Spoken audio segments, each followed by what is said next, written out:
రండి అందరూ.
కేసీఆర్ సార్ అయ్యా కాంచన్ దొర మిమ్మల్ని ఓట్లేసి గెలిపించినందుకు, మిమ్మల్ని నేరుగా కలవలేకపోతున్నందుకు, మీరు మిమ్మల్ని మీ దగ్గరికి రానియకపోవడానికి మీకు ఏ కారణమైన ఉండొచ్చు, కానీ గజ్వేల్ ప్రజలుగా మేము మీకు ఓట్లేసి గెలిపించిన పాపానికి మేము మిమ్మల్ని కలవలేక ఈరోజు మీ చిత్రపటానికి ఈ రకంగా మా ఆవేదన, మా సమస్యలు, ఈ సమస్యల వినతి పత్రం రూపకంగా ఈరోజు మీకు ఇవ్వడం జరుగుతుంది. మా సమస్యలు తూప్రాన్లో అనేక సమస్యలు ఉన్నాయి. ఈ సమస్యలన్నీ మీకు రాతపూర్వకంగా మీకు ఇవ్వడం జరిగింది.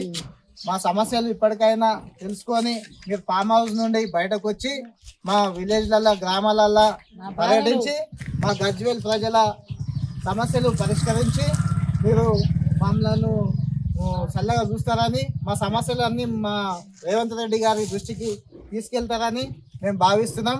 ఖచ్చితంగా ఈ ప్రోగ్రాం ద్వారా మా సమస్యలన్నీ ఒక ఎమ్మెల్యే హోదాల ముఖ్యమంత్రి రేవంత్ రెడ్డి గారి దృష్టికి తీసుకెళ్ళి మా గజ్వేల్ సమస్యలు, మాకు ముఖ్యంగా మా తూప్రాన్ మండల సమస్యలు తీరుస్తారని మేము కోరుకుంటున్నాం. మా సమస్యలు అనేక సమస్యలు ఉన్నాయి. మా తూప్రాన్లో సీసీ రోడ్లు లేవు, బోరింగ్ లేవు, స్తంభాలు లేవు, ఇండ్లు లేవు. మాకు అనేక రకాలుగా ఒక ఎమ్మెల్యే హోదాలో చేసే పనులన్నీ మీరు చేయాల్సింది ఉంది కాబట్టి మీ దృష్టికి మేము పలుమార్లు తీసుకొచ్చినా కానీ మీరు మమ్మల్ని పట్టించుకుంటలేరు. మీరు ఫామ్ హౌస్ విడిచిపెట్టి గ్రామాలకు రావాలని, మా ప్రజల సమస్యలు తీర్చుకోవాలని. తూప్రాన్ల ఓటు భవనము మంజూరైంది, అది దాదాపు అది పరిష్కారం కాకుండానే పోతుంది. ఫైర్ స్టేషన్ లేదు, మళ్ళీ అదేవిధంగా పిహెచ్సి ప్రాథమిక ఆరోగ్య కేంద్రం లేదు. అదేవిధంగా మా తూప్రాన్ల ఇప్పుడు డంపింగ్ యార్డ్ ఏర్పాటు చేసిన సమస్య అట్లనే ఉంది. అదేవిధంగా మా బ్రహ్మన్పల్లి రైల్వే స్టేషన్ డెవలప్మెంట్ చేయండి. తూప్రాను నియోజకవర్గంగా ఏర్పడే అవకాశం ఉంది కాబట్టి మీరు ఎమ్మెల్యే హోదాలా ప్రత్యేక శ్రద్ధ చూపించి తూప్రాను ఈ వచ్చే నియోజకవర్గంగా ఏర్పాటు చేయాలని, మీరు ఎమ్మెల్యేగా మీరు మాకు సహకరించాలని కోరుతున్నాం. అదేవిధంగా మా తూప్రాన్లో ఇంకా పలు సమస్యలు ఉన్నాయి. కిష్టాపూర్ గుండ్రేడుపల్లి డ్యాము కూడా అక్కడ ఫ్లైఓవర్ కావాలి. ఇవన్నీ సమస్యలు ఈ రకంగా చెప్పుకుంటూ పోతే అనేక సమస్యలతో కొట్టుమిట్టాడుతున్నాం.